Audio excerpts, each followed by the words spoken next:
እህቶች ማመን የሚኖርባችሁ ነገር ይሄን የማደርገው አምኜበት ነው ወይ? ለልጆቼ፣ ለእህቶቼ፣ ለወንድሞቼ፣ ለቤተሰቦቼ ብዬ የማደርገው ነገር አምኜበታለሁ ወይ? ምንም አይነት ነገር ከነዚህ ሰዎች ምላሽ አልፈልግም ወይ ብሎ መጠየቅ ያስፈልጋል።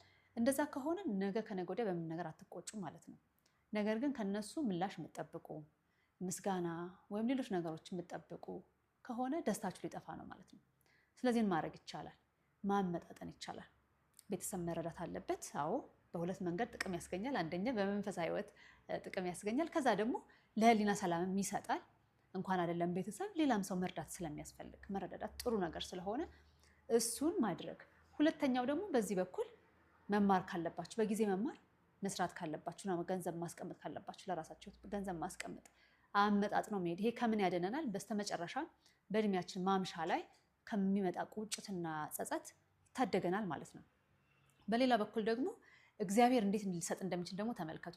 ሁል ጊዜ